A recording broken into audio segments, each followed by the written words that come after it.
Estás viendo Canal América, televisión dominicana para el mundo.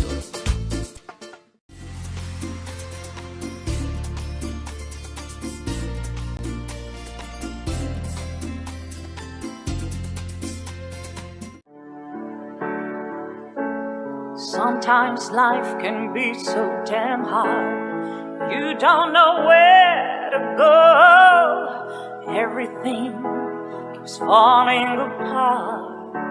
Yeah. You try to do your best, but only God knows that you've given everything you've got, but the world takes you down. You just keep moving on. Let your fears. Welcome to A Time for Truth show. I'm your host, Dr. Bernard Fialkoff, and I want to welcome you to our next segment. And tonight, we're going to talk about something very important, the world that we live in. The air that we breathe, the water that we need to be able to live, because our bodies really are mostly water. So what happens if that water is toxic? How does that influence our health? How does that influence our longevity, our ability to stay with our families and enjoy ourselves? And how does that influence the forests and your plant, your garden? So today, we have a very important show, and it took a lot of wangling to get this person here, but we managed to get her here, and so I want to get started right away because she has a lot to say. And so, engineer, if you put her pictures up on the screen, I want to introduce to our viewers Attorney Brooke Ward, adjunct law professor of advocacy at Fordham University, who earned her BA in political science at the University of Florida, prior to getting her Juris Doctor from Fordham University School of Law. She is a food, energy, and water activist and a lifelong resident of Tampa Bay, focusing on moving congressional targets to ban fossil fuels and fossil fuel infrastructure, moving towards renewable energy sources from solar, wind, and tidal sources. She is also an active proponent of water protection and is a founding member and facilitator of the Tampa Bay Climate Alliance, working within the 6-county Tampa Bay region to promote climate and environmental justice. Brooks successfully passed a resolution in Tampa to move to clean, renewable energy by 2035 and has fought the extraction of water from Florida Springs by Nestle Incorporated, who is bottling that water and selling it commercially and distributing it nationwide. As a leader in the statewide effort to ban fracking, as state coordinator for Floridians Against Fracking, she successfully got Governor Ron DeSantis on record to support an anti-fracking ban. And that led to the governor issuing an executive order on day 3 of his term, calling on the Department of Environmental Protection to adamantly oppose fracking.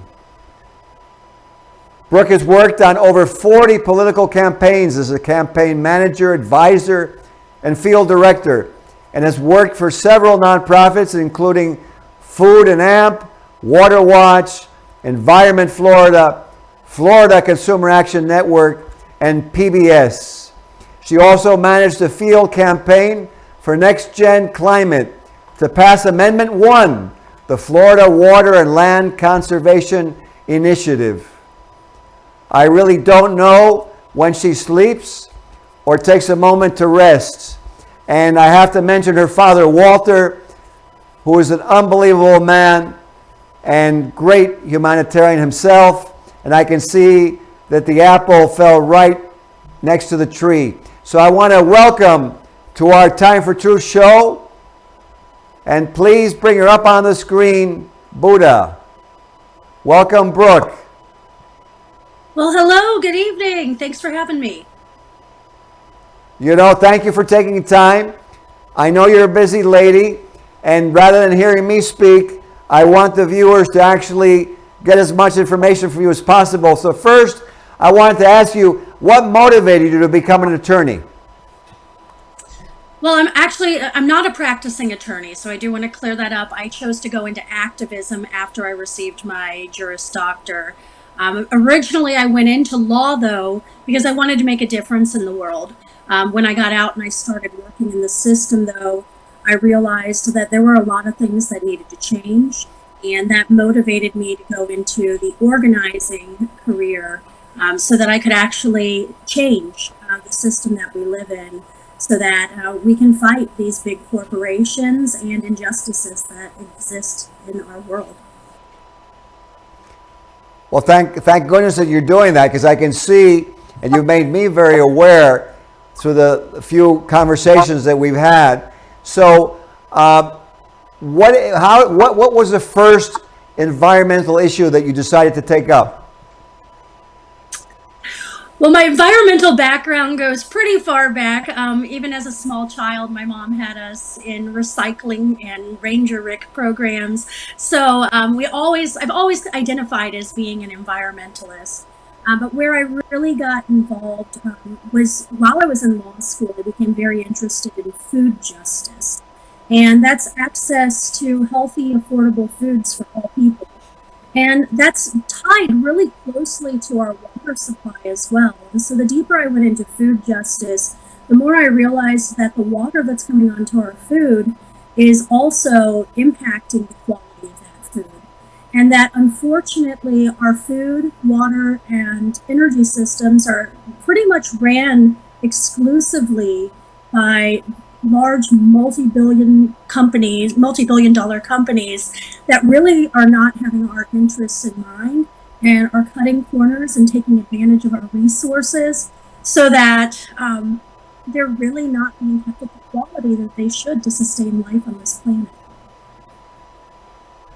I see. And now tell us, in terms of fracking, because I really was a little bit confused. There's a little bit of feedback from your microphone. I don't know if there's something we can do maybe to reduce it, but let's continue and then you see if it's possible, because we're getting a little bit of feedback. But so tell us why fracking is actually deleterious to the water supply.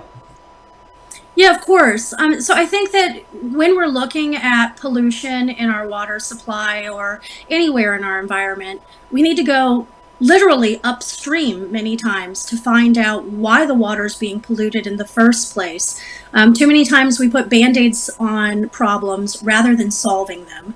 And when we were finding heavy pollution in waters, high content of methane, water from the faucet that would be able to be set on fire with a match, forever chemicals that were in our water supply, we needed to go upstream and find out that it was actually coming from this very dangerous form of oil and gas drilling known as hydraulic fracturing, or fracking for short. And when they are fracking, and it's happening really heavily up in the Marcellus Shale area in Pennsylvania, and then also out west in Colorado. I hate to interrupt you. Let me just interrupt you for one moment, because we had no feedback about a minute ago, and then I'm not sure if it's that you moved closer or whatever. We started getting feedback again. But whatever you did initially worked fantastic. So if we can continue that, go ahead. I'm sorry to interrupt you. No, of course. I hope that this That's is good better. now. Much better there. Yeah. So fracking that's happening all around the country is, as I mentioned, a dangerous form of unconventional drilling for oil and gas, where millions of gallons of water are mixed with some forever chemicals, which a forever chemical means that it can never be extracted from the water once it's been added to that, sand and other chemicals that are meant to break up either shale or bedrock of some kind, depending on where you're fracking. And then that forces cracks or fissures in the earth that allow for oil and gas to be extracted that had not previously been able to be reached through conventional means. And so what ended up happening when they were increasing fracking, which became very popular in the early 2000s, although it's been around for nearly a century, it's only been used heavily more recently as oil and gas companies were looking to find new ways to extract oil and gas. And it's been heavily subsidized by our government, which also makes it, incentivizes it further. And so when there was this heavy concentration of fracking, residents surrounding the fracking sites were finding that their water was flammable, that it had a weird odor and taste. Premature births within a mile of these sites went up drastically, which we know lead to a multitude of health issues later in life. And what they found with that was that the water was being directly contaminated by the fracking, and it can't be done safely. I mean, there are precautions that are put in place, but accidents happen, and any accident is unacceptable. Absolutely. You know, I wanted to mention something as you were speaking that I really is a very simple principle. We need to apply it. Is too many times, whoever it is, it doesn't really matter. We don't want to point fingers, but let's just take a look at it as a group of humanity. Is if we don't take a look at the consequences of the negativity that we exert on the environment, which then gets into the population, regardless of what race, creed, or color, or origin they are, or nation it is. Because when you look at it, when it happens to your child, you get so distraught, you can lose your child, get overwhelmed, and you really, then it hits home. So you know what? I'm so happy that you're on the show, and I just wanted to make a point to those watching to really take heed to what you're saying and to support you. Before we get to the end, I just wanted to ask you, if they want to actually get involved, is there a site that you would recommend or an email they should write to? One of the organizations that I have worked with has been very helpful in pushing forward bold policies to address these issues, and that would be foodandwaterwatch.org. I would highly suggest visiting their website and looking for ways to get involved. Okay, so foodandwaterwatch.org, you said? Correct.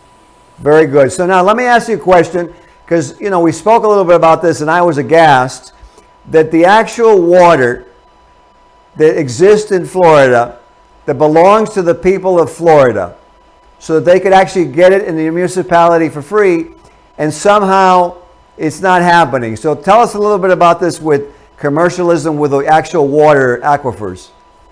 Yeah, this is one of the biggest industry schemes that has been put on the American people, and that's the extraction and bottling of water for sale.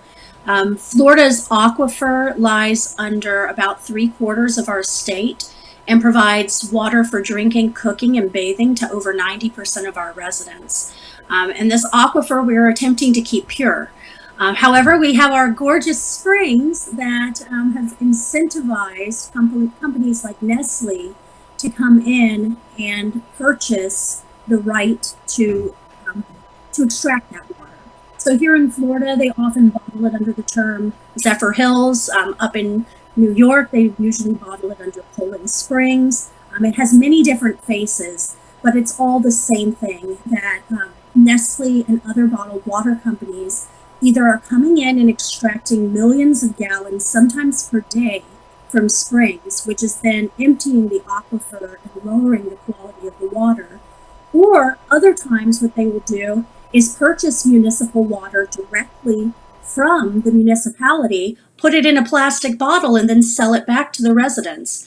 And usually the water that you're getting out of your tap is a lot cleaner and purer than the water that you're getting in a bottle, especially if that bottle is a plastic bottle that has infused microplastics into the water and hasn't gone through the same filtration that you can do just in a Brita filter or a home under sink water filtration system. Interesting. So what you would say is it would be important for the viewers out there that maybe so what filters would you recommend that they install so that they can feel comfortable and maybe just drink the water, save money, and not get this plastic toxicity? What would you recommend? Okay, well, I want to preface this with I do not work for a water filtration company of any kind, so these opinions Sure. are all just my personal experience. Absolutely. I'd say if you have a Brita filter or something along those lines, a Pure, you could use one of the pitchers in the fridge. That would be a very basic way to filter your water. There are some faucet-based filtrations that you screw onto the faucet itself, and so the water at point of use is being filtered. What my husband and I personally got is a 7-stage water filtration system that we installed underneath our sink in an afternoon and just put a faucet there so we know that all the water coming into our house has been filtered from the contaminants and microtoxins that could be present in the water. The water typically has been treated in some way already, but when you're getting bottled water, a lot of times it hasn't been treated. It's the same as your tap water. Interesting.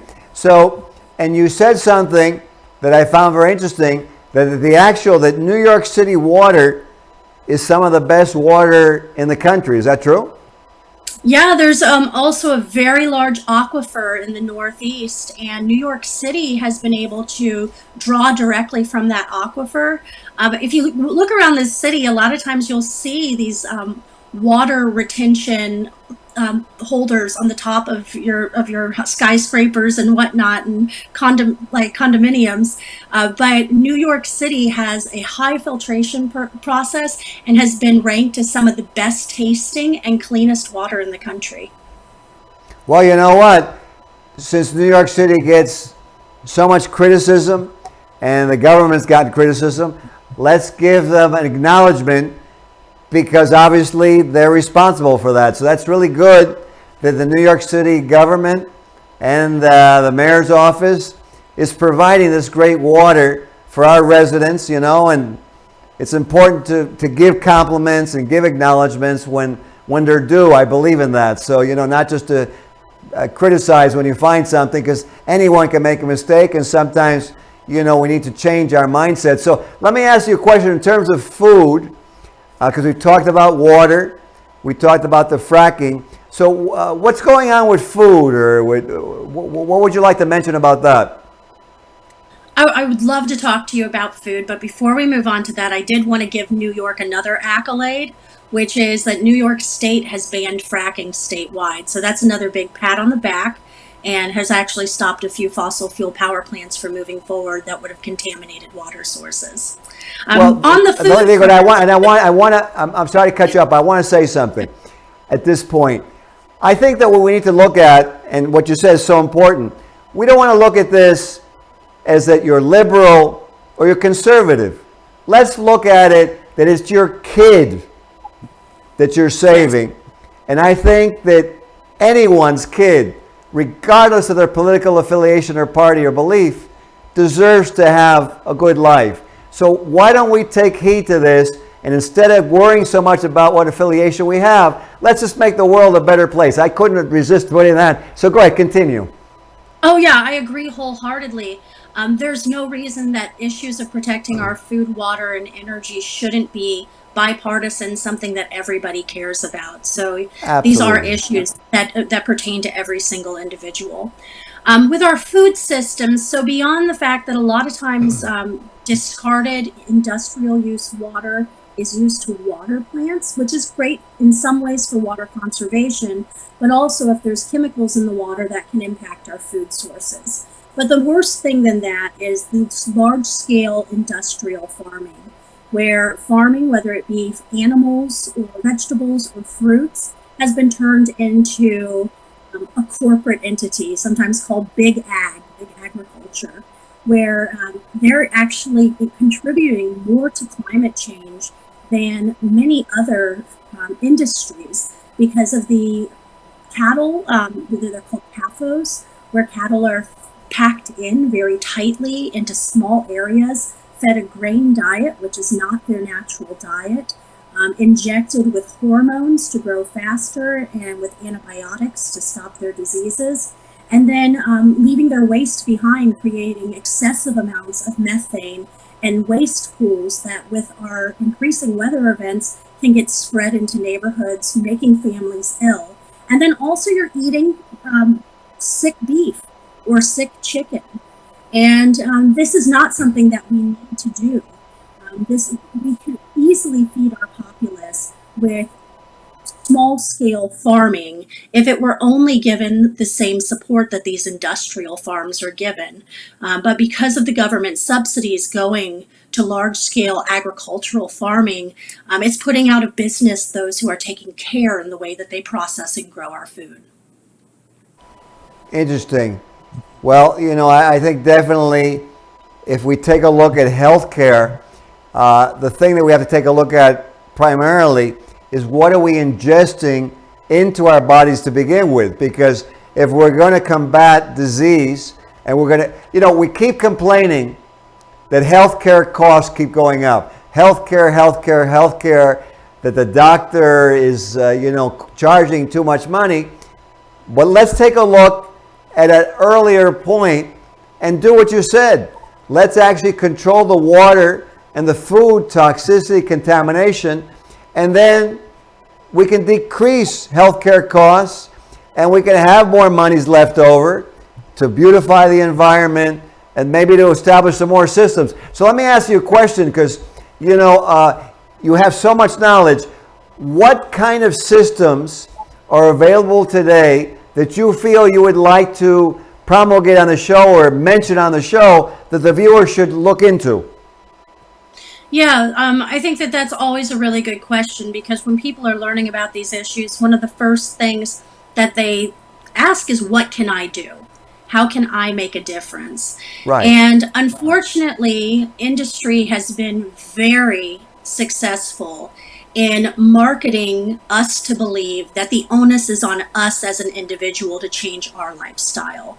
However, most of this pollution is happening, in fact, over 90% of pollution to our water, air, and land is happening by just a handful of corporations. So even if all of us decided to put a water filter on or to start, recycling or anything like that, that's not going to make the big difference. Where you can make a big difference is by letting those who are in charge know that we need systemic reform. Contact your congressperson. There are several bold pieces of legislation that are moving right now. One would be the Water Act, which would address our public water systems. The other would be our Factory Farm System Reform Act, which would address those issues that I was discussing with factory farming. And then with our energy issues, the Future Generations Protection Act would put an end to the expansion of dangerous fossil fuels. So call your congressperson, let them know that we want the support on these wonderful pieces of legislation. Write a letter to the paper if you see an article that makes a difference to you. Write a letter to your legislator, or even set up a meeting and go talk to them and let them know that you want them to fight for you, because that's what you elected them to do, and that they do need to protect our future generations from this toxic pollution and climate change. Absolutely. And those viewers that are watching this show, there are probably some who may want to start a Zoom group and bring, awareness to their community and to their municipality, and maybe even to the mayor's office in that town that may not even be aware, because I don't think we should rethink that, we just know that automatically, because there's so much going on in the world today. So what would you recommend for those viewers out there watching? How can they get a little more educated? Is there a site that you have yourself or you recommend? Tell us. Yeah, as I mentioned earlier, Food and Water Watch has been one of the leading niche organizations on protecting us from food, water, and energy climate change issues. I do know that there is a chapter in New York City and the surrounding boroughs, and that would be a great way to get involved and tap in there in your region. And as I mentioned, the website is foodandwaterwatch.org. Another way that you can get involved, if say the issues that I'm talking about today aren't necessarily the issues that move you, but you find something else that moves you, and you read about it in your local newspaper, look at which groups are being quoted in those articles, and then Google them and reach out. And that's how you get tapped into the issues that you're looking to get tapped into, because oftentimes those folks are the experts and the ones who are leading these fights. And that's why they're getting quoted in the paper. And if you reach out to them, they would have an active campaign for you to tap into. I did want to make a correction just so that I'm not misrepresenting myself. I was an adjunct law professor at Fordham University. I have not been one in over 10 years. So just since that keeps coming up on the screen, I didn't want to say I'm speaking on behalf of Fordham University School of Law today. No problem. I totally understand, and we apologize for that No worries. correction. But so obviously you're a great activist in terms of climate change, in terms of decreasing toxicity, and I'm sure that any institution who is actually looking out for the country would be so happy to have you represent them. And I know that I've learned quite a bit. I want to thank you for being on the show, and because unfortunately we've reached the end of the show, but thank you so much, Brooke, for taking the time to be with us. Well, thank you for having me and for caring so much about all of these different issues. If anyone is interested in reaching out to me, they are welcome to contact me personally. A text to 727-599-4902 gives you great contact if you want to touch base with any of these issues further. Absolutely. Well, thank you. And, I thank your parents. I've never met your mother, but your father, unbelievable. So I'm sure your mother's probably unbelievable too. And I can see how you are. I look forward to one day meeting you in person. Thank you for being on the show. And for those of you out there watching, let's protect the environment. Let's decrease healthcare costs by decreasing pollution and toxicity. And let's get our companies and corporations to hear us, since they depend on us to buy their products. And I'm sure that they're going to change because they want their own kids to be healthy. So from A Time for Truth, thank you for tuning in and have a great day. Sometimes life can be so damn hard. You don't know where to go. Everything keeps falling apart. Yeah. You try to do your best, but only God knows that you've given everything you've got, but the world takes you down. You just keep moving on. Let your feet